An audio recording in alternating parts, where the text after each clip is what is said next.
Yo, what's up guys? Got an Omnimon Alter S deck profile for you guys, EX4 format, focused on the kind of new Jogress deck between Garurumon and Greymons.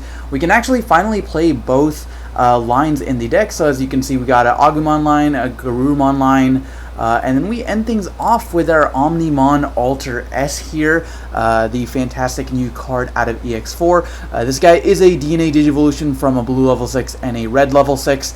You can definitely evolve him normally, but just like any other Jogress deck, you're not really trying to do that, and you are trying to fuse into your big level 7 plays. He has a couple of really powerful effects, really strong on Digivolving and all turns, and we'll get into card choices and all that stuff. Note this is definitely meant to be more of a fun deck than anything, though I do think it has some pretty strong potential to be somewhat competitive. This deck just doesn't really do enough, I think, against the current decks. But anyways guys, let's go ahead and get into it. For the Digi-Eggs, I'm playing 4 copies of Omnimon. This is from EX4. It's just a black egg. Once per turn when one of your other Digimon in play Digivolves, draw 1 is a really strong effect, even though it's once per turn.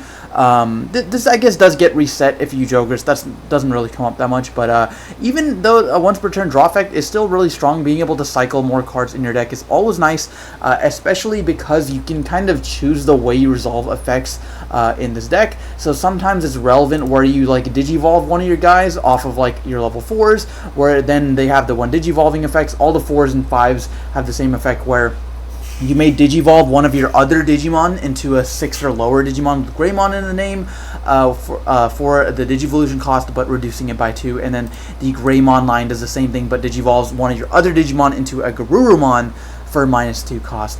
So being able to like Digivolve one of your other guys, draw a card off the Tsunomon, like draw that first, and then evolve, and then like gain a memory off the rookies is really good. So this deck really great. And then for the rookies, of course, you're just playing Agus and Gabus. Of course, the on-play effects of the new ones are really strong, as well as the inherited. So the new Agu and Gabumon, they both basically do the same thing, but reversed. So Agumon here is on-play, reveal top 3, add a Digimon card with Greymon, and then one with Gabumon, Garuru, or Omnimon, and then bottom deck the rest. And then the Gabumon here is adding a Garurumon, and then adding one of the others, being the Agu line or Omnimon. So they can both search for Omnimon, but basically they search one of their own line, and then one of the other line is really strong. And then your turn, once per turn, when one of your other Digimon in play Digivolves, gain 1 memory. So your kind of goal here is to get 2 stacks on the field. So like starting with your level 3 on your egg, you can move that out, play like a Agu or Gabu, and then like Digivolve, draw off the egg, and then gain some memory back, and then continue on up from there. I'm also playing 2 copies of, I just wanted like another Agumon in play, to be able to search off the Gabu, and then just to get more consistency. So this one is the BT8, where it searches top 4 for a Greymon as well as a Dragonkin. I think there's like 1 Dragonkin in here, so that's not really relevant, but you're basically just playing it as another Agumon searcher. Agumon X Antibody is another cool card. The second all turns effect, the inherited, isn't relevant because I'm not playing X Antibody in this build, though maybe you could play it to take advantage of this. But there's not really that many X antibodies, but I'm just playing it for the one Digivolving effect. You're basically just evolving it over one of your Agus to get another cycle, and then get a search for a Greymon. The X antibody isn't really relevant, and you're not playing any Black Tamers in this deck. Though maybe, again, you could spice in some like Yuyas or like BT12 ties or something. That might be cool. But just consistency rookies is the main thing, just because being a Jogress deck, something like Examon we saw before is like another level 7 Jogress deck that does definitely have consistency issues, so I want to break as little as possible.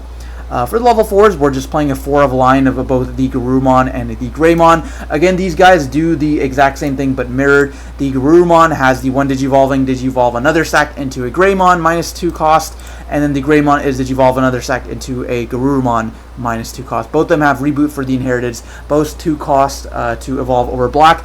So the nice thing is that you don't really necessarily have to like go Agu into Greymon into Metal Gray, or like Gabu into Garurumon into Weregaruru.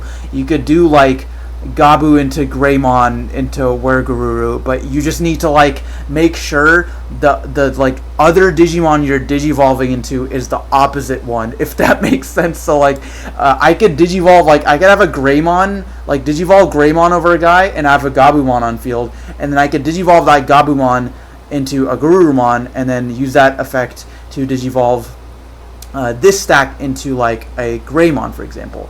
But my point is that because they're all black, you don't really have to worry about digivolving like the color requirement basically, but you do need to worry about the names, which is why you're basically playing equal names on both sides for both lines. You're playing the Agus, Gabus, and then I am actually playing just a little bit more Greymons, and I guess Agus as well. I just wanted like another level 4, so I'm playing one copy of the Greymon while this Digimon has Reboot. It gains jamming.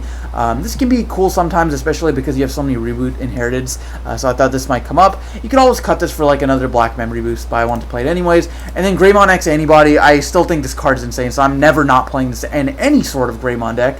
This Digivolve 0 from Greymon, so obviously you can definitely like evolve this for 0 on one of your stacks, or you could even like digivolve this with the effect of your Garurumon if you're like passing turn, like you got a Greymon, digivolve Garurumon effect, digivolve that Greymon into a Greymon X, and then go from there maybe. But this basically being able to not only go over Greymon, go over any of your rookies. If you are missing the Greymon for a 3 cost is fine, because then when you digivolve into your Metal Greymon here, it will be -1 cost, so it'll only cost 2 instead of 3, and if you're digivolving it based on like another one of your Garurumon effects, it'll be -1 from the X Antibody and then -2 from that effect, so it'll basically be evolving this guy for 0. So that's another cool thing you could do. If you guys want to see a full explanation of all of the rulings involved and like kind of the combos you can do, that'll probably be in my EX4 ruling video. I don't know if that'll be released by the time this video's out, but if not, it'll be up soon. So for level 5s, once again, we have the same exact main effects as the other lines, where you can digivolve one of your others into the opposite name. So Metal Gray goes into Garuru, Garuru goes into the Greymons, and then these guys have blockers. So you've got blocker on the main effect, a blocker on inherited for both Metal Gray and Garuru, and you've got reboot for your level 4 line. So being able to have a reboot blocker on your big guys is pretty cool. And then once again, -2 cost, being able to digivolve your guys for pretty cheap is really nice. For the level 6, the main ones you're going to need are going to be your Crest Garurumon and your Blitz Greymon. Both of these guys, once again, have mirror effects where basically they both digivolve 3 from their respective lines, so 3 from Metal Gray and 3 from Wereguru, and their one digivolving is activate one of the following 3 effects. The first effects do differ, where Crest Garurumon has the choose any number of your opponent's Digimon who play cost all add up to 6 or less and return those chosen Digimon to the bottom of the deck, whereas Blitz Greymon has de-digivolve 3 of your opponent's Digimon. The other 2 effects are the same, where both of them read DNA Digivolve this Digimon and one of your others, or again the same thing as the 4s and 5s, where you can Blitz Greymon Digivolve one of your other guys into a Garuru, and then Crest Garurumon Digivolve one of your other guys into a Greymon. So usually I would say, depending on if you're passing turn or not, you'll use either the second or the third effect, but if you actively need to remove something like a pesky, maybe some sort of floodgate or a blocker or something, you can definitely use the first effects of either of those. Being able to digivolve those from 3 is also pretty relevant, because the level 5 is -2 the cost, so you can basically evolve them for 1 a lot of the time. This deck is very memory efficient for what it does. It's really cool. It just doesn't really do anything until you get to the level 6s and 7s. And then their inheritors are pretty cool. While this Digimon is Omnimon, or if this Digimon is Omnimon's name, you can bottom deck a level 5 on swing, is really sick. Again, a once per turn effect, and then this one trashes the security, which is always nice on basically any big stack deck, especially since you don't have Sec Attack +1 in this deck. So being able to have just the extra damage is pretty nice. And then for the other level 6s, because of the fact that like these guys aren't restricted into specifically Crest or Blitz, you can digivolve into any like level 6 Greymon or Garurumon. It just needs to obviously meet the color requirement. So I am playing one ofs for Black War Greymon. Being able to evolve for 2 is pretty cool. Popping Tamers, as though because you don't have any red Digimon aside from like the Greymon X Antibody, so you realistically won't be able to pop Digimon just for Tamers. And then this guy, Metal Garurumon from BT5, basically being able to Digiburst 2 and trash the security, or being able to pop something else is pretty nice as well. This might come up every now and then, but I just wanted another target that wasn't Crest and Blitz.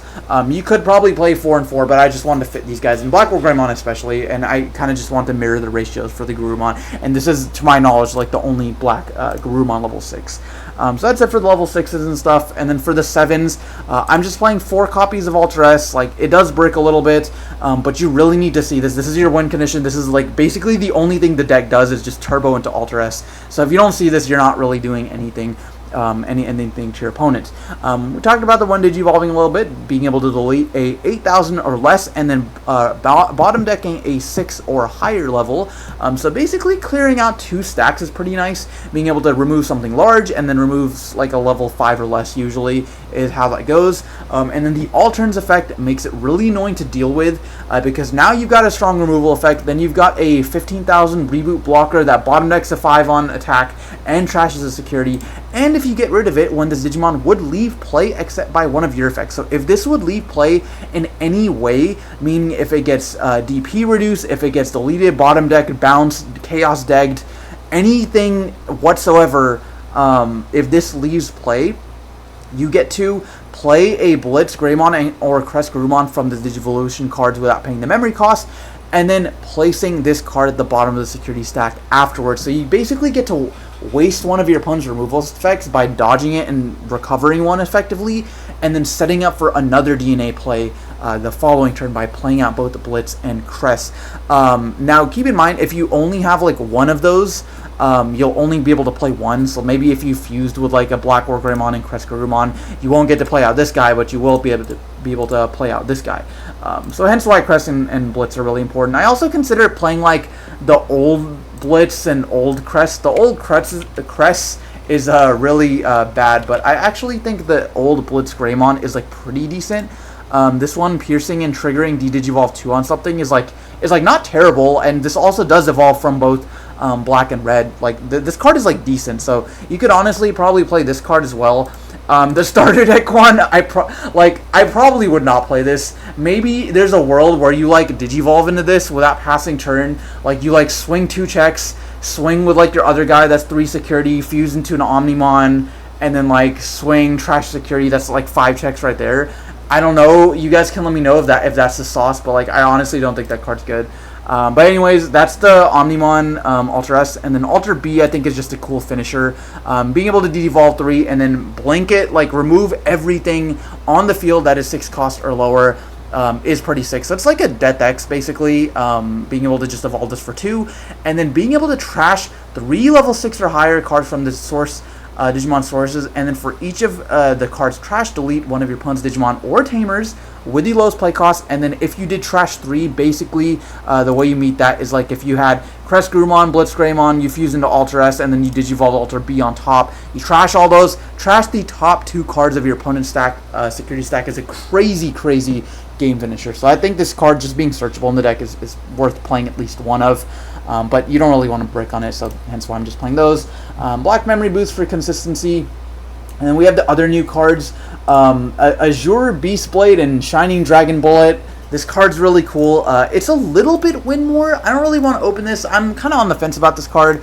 But basically you get to, if you have Crest Garurumon, you get to warp one of your Agu line into a Blitz. And if you have Blitz Greymon, you get to warp one of your Gabu lines into a Crest. So it is really cool because not only does it let you warp and ignoring cost, but you also don't pay the cost. Like you can like, if you start your turn, you got a Blitz Greymon on field, you can like promote your Gabu and then like play this, and then you pay no cost except for the 3 cost of this card. You Digivolve in the Crest, you bottom deck some stuff maybe, you fuse into your Ultra S, and you can go about your plays, and it's really strong. But obviously you just don't want to open this. Security effect's really solid. Being able to play an Agu or Gabu for free is pretty nice.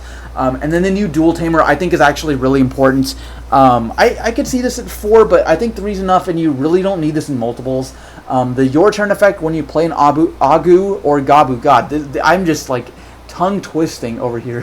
When you play an Agumon or Gabumon, by suspending this tamer, gain a memory, and then once per turn when your Digimon Digivolves, if you have 1 or fewer in play, you can, and that Digimon is Greymon's name, you can play Gabu, or if it has Garurumon's name, you can play an Agu. So basically, your ideal turn 1 is like Digivolve, like Agu in the back, play Matt and Tai for 4. And then the next turn, you'll like promote that Agu, and then you're going to go ahead and Digivolve it into like a Greymon, and then you can then use Matt and Tai's effect first, being able to then, since you Digivolved, play a Gabumon from your hand, and then Gabumon get to search, and then now you resolve the Greymon's effect to Digivolve the Gabu, and then you gain a memory, and so on and so forth. So it's a really cool way to go about your plays, just basically from turn 2 onwards. But like I said, you don't really need more than one, and it doesn't really do anything else outside of gaining a memory when you play an Agu or Gabu, but that doesn't really happen unless like you're doing the actual Jogress play, so really only once. But anyways guys, that's gonna do it for this video. Like I said, if you're interested in some gameplay, should have on my channel already, and if you're interested in the combos and rulings associated with this list, as there are a lot, I'm gonna be talking about it in another video, so look forward to that. But thank you guys for watching, and we'll see you next time.